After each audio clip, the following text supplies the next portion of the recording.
Hello, dear friends. It's Saturday night, Motzei Shabbat, Parashat Trumah, 2025, and it's also Parashat Shekalim.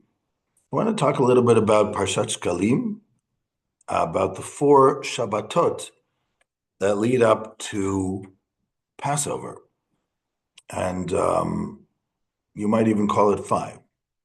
The first one, of course, is called Shekalim, and it commemorates the giving of the half shekel to the tabernacle in the Bible, and after that to the temple in Jerusalem. In the second temple, there was actually a half shekel coin, which was made of silver that they used to give. And the Mishnah says that when the month of Adar, which we just brought in, comes in, that's when they machrizim al shkalim, that's when they make the announcement of everybody giving their half shekel piece to the temple.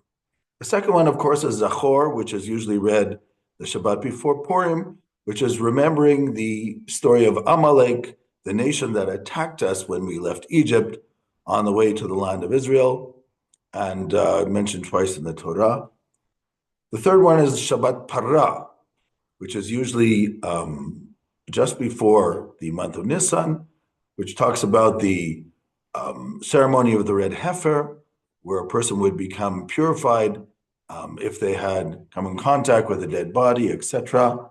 And this purity was necessary in order to fulfill the command of the Paschal offering on Passover night. And the fourth Shabbat is HaChodesh, which talks about the month of Nisan and is usually read in proximity to the month of Nisan, the first month of the Hebrew year, according to the enumeration of months. And there, God says to Moses that this month will be the first month, and of course, the 15th of Nisan is Passover. There's also one other Shabbat left over, which is a Shabbat before Pesach, which is called Shabbat Agadol, the Great Shabbat, because we read from the in the Haftarah from the book of Micah, the last chapter, that Elijah the prophet will be the one who will give the message before the great day of God, Yom Hashem Agadol V'Norah, and therefore it's called the Shabbat Agadol, the Great Shabbat. But it's the 4 parshiot that I mentioned earlier before Shabbat Agadol, which actually have their own maftir, their own reading from the Torah, and therefore they have a special significance, in my opinion, in preparation towards the Passover period. Now, a rabbi said, "B'Nisan nig'alu u'v'Nisan atidin lehigael." The first redemption was in the month of Nisan, and the final redemption will be in Nisan. If that is so, then you can understand also these 4 Shabbatot as stepping stones or milestones in preparation for both the individual and the collective redemption. And I want to explain it, therefore, on both levels. Let's start with the first one, Shekalim. What exactly is a Shekalim? It's giving the shekel to the temple. And it's interesting that it also falls on Parashat Trumah, which is also giving money towards building the tabernacle in this week's parasha. But the idea of giving to others, to benefit others, is something, well, you might say in this case, it's something the tabernacle which benefits all to use it. But in general, the idea of giving is the idea that there are things that I need to feel responsible for. If Cain said, "Am I my brother's keeper?" the answer is yes, I am my brother's keeper. This is the way the Torah understands it as well, that I am my brother's keeper. But I have to take responsibility for others, that there are others living in this world, and I have to be sensitive towards that. In Hebrew, my friend Rabbi Uri Sherki always says, in Hebrew language, the word for compassion is rachamim. And the word for the womb is rechem, which is the same root of the word. So what is rechem, the womb?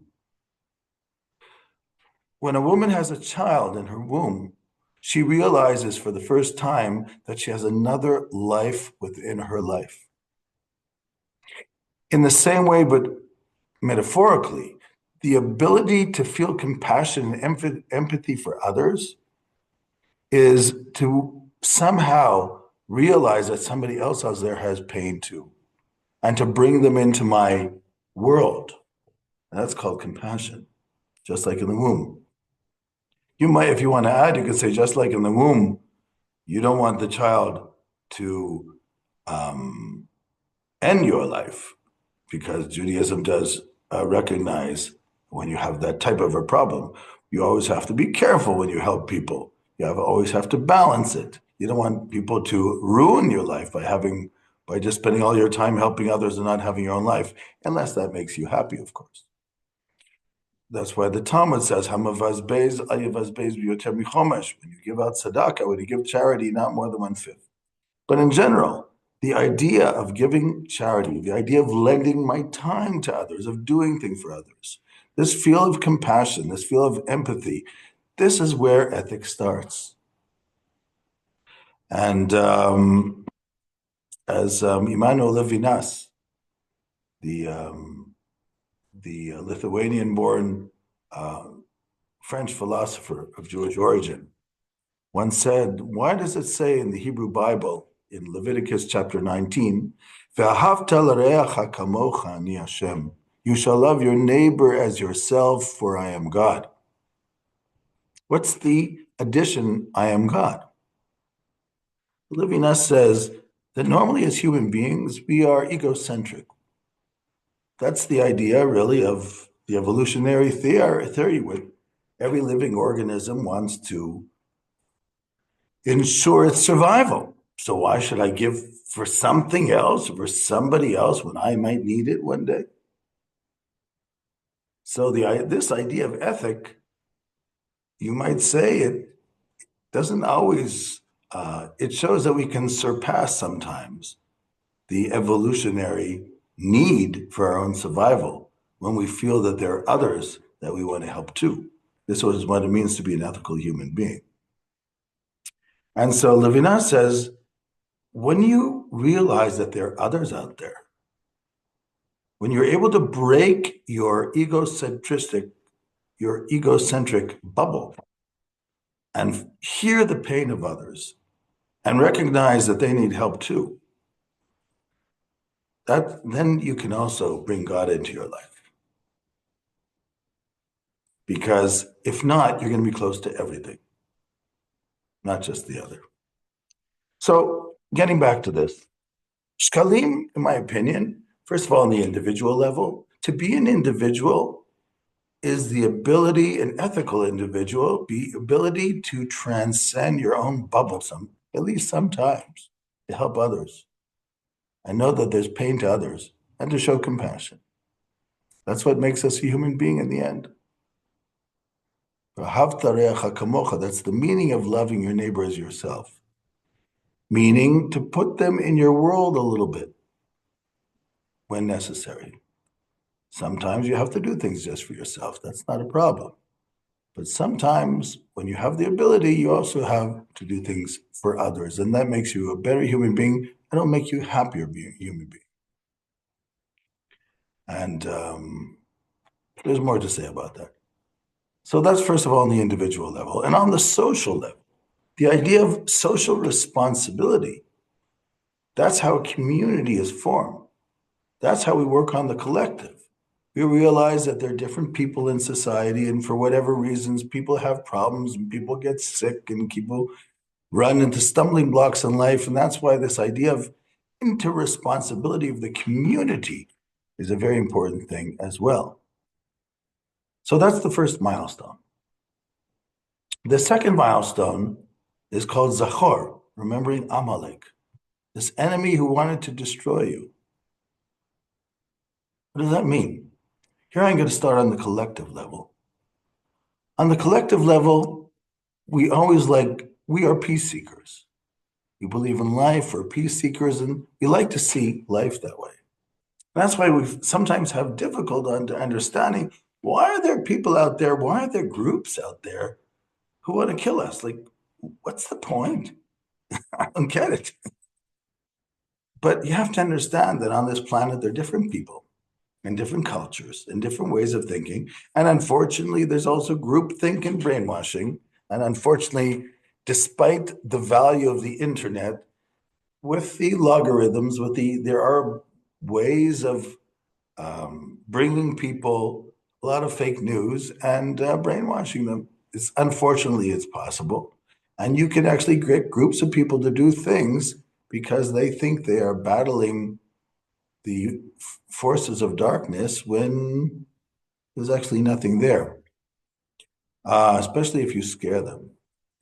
And this is a problem, and we have to be vigilant. As a collective, as a community, as a country, we have to be vigilant. When a country is vigilant, then Amalek doesn't come. The enemy doesn't come. When you lower your vigilance, you lower your guard, you say everything's okay, that's what it happens. And therefore, it's really important not to lower your guard. And I think we've learned this in the last year and a half in this terrible war that we have been involved in, because for some reasons our enemies attacked us unprovoked. And we stood there in shock, seeing the outcome of such things. So, and on the individual level too, the importance of recognizing that there really are enemies is to realize that not everybody is your enemy. You know, sometimes that guy took my parking space, he's my enemy. No, he's not. You just got to get along with him. Maybe talk it over. Okay. That guy took the job I wanted. No, he's not. That's not who a real enemy is. We forget because we don't think they're real enemies. All the little things we think are the enemies. That guy who took my place in the synagogue where I wanted to seat, the guy who got in line before me, these are not enemies. These are necessities of trying to work things out with people you don't get along with. Enemies, not you should not get it fooled with. So the idea of knowing that there's a real enemy out there reminds you that these are not. That's also important. Work it out. They're not the real enemy, even if they bother you. That's number two. Number three, and by the way, in the social way too, also in the communal thing. If there are groups in my city, my country, which I don't like, not my enemy. I have to work it out with them. And our leadership has to work it out. Number three is Parshat Parah, the story of the red heifer, of purity, becoming pure. In Judaism, there are two types of purity. First, on the individual level, there's physical purity, going into a bath of natural water, which we call a mikveh in Hebrew, or into a lake and ocean or a sea, etc., and a river. And this is called physical purity. But then you have inner purity, which means zikuch hamidot in Hebrew, which means trying to better your attributes, trying to become a more tolerant person, trying to learn your limitations. Somebody hurt you? Take a deep breath. Wait for a moment. Think if your response is what you want to say, because after you say it, you might regret it, and think what you want to do. That's an act of bettering your attributes of your relationship with others. That's a helpful way of society dealing with problems. And you can start in that way too. And the same thing with the collective. The laws of the land must be laws which are just. Tzion b'mishpat tipadeh, says Isaiah. Zion will be redeemed through justice.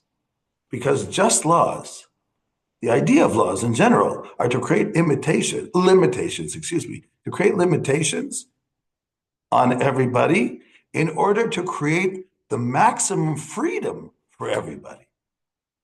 Or else you have people running around, kol dalim gavar, who's ever stronger is the one who takes over, and then everything is chaos. So within a society, the way you work on the attributes of society is by having a just system. That's really important. You need both a society which is caring. That's why that verse starts off, Tzion b'mishpat tipadeh, Zion shall be redeemed with justice, v'shaveha b'tzedakah, and those who return to it through charity, through doing for others. Those are the two things that create a just society. And so both on the individual level and on the collective level, the idea of Shabbat Para, of preparing yourself, is also this idea of society preparing itself by having just laws and rulings. And the last one, Parshat HaChodesh. Parshat HaChodesh, where we talk about the new year of months, the new months, with Nisan starting the year. It's also the beginning of the agricultural year in the spring. That's why in the Bible it becomes the beginning of the months, because it's the beginning of the agricultural year. And this idea of a new beginning, first of all, for an individual, if you really want to change yourself, you have to believe in new beginnings. If you're going to think the way I was is the way I always will be, so there's never going to be any change. There's never going to be any start, and you'll never get ahead because you'll always be stuck in the past. You know what the definition of a young person is? Somebody who feels that they have an opportunity, that when the sun rises in the morning, they can change the world. You know what the definition of an old person is? It's not age. It's the feeling there's nothing I can do. When the sun rises, it's just as bad as yesterday. Yesterday I did nothing. Today I'll do nothing. And tomorrow I'll do nothing. That's why this idea of renewing yourself, of starting again, this, which is an idea, a young idea, it's at any age. And the feeling that you can have a new beginning, that you can make that change, and that change that you make is going to reverberate and have effect to everybody who comes in touch with you, your family, your friends, whatever it is, and your community. It'll create that change. You have to have the feeling of youth, which is the feeling of change. And I don't care if you're 95 years old, because I know my father, when he was 92, he had a good friend who was also 92, a well-known builder, I won't mention the name, said, okay, now that you're 92, what do you plan to do? He said to the builder. The builder says, what do you mean? I'm now planning a new building in Israel. A new building in 92. What's the point of that? Says, what do you mean, what's the point of that? That's what I do. What do you want me to do? Just roll over and die? That's what I do. So we always have to dream. It's not only young people have to dream. Young people should dream, but very often they give it up before they try. But we all have to have dreams. And if we start it, you know what? In general, when you start it, somebody else will continue it too, even if you're 30 years old or 20 years old, because that's the way of the world. We're all a peg in the machine in a sense. We're all pushing it forwards, except for those of us who are pushing it backwards. So the idea of HaChodesh, both on the individual level, that I can actually change things in my life if I believe in the beginning. I have to believe in the beginning that can happen. It's coming up soon, the month of Nisan. And on the collective level, the people have to believe that they have the power. They can't say, it can't be, it's been this way all the time, 30 years, 40 years, it's been this way, there's no way to change. There is a way. And when you start talking about it, it will happen. And then that will bring us to Shabbat HaGadol, the great Sabbath before Passover, and the personal and collective redemption, both for the people of Israel and for the world at large. Shalom, shalom.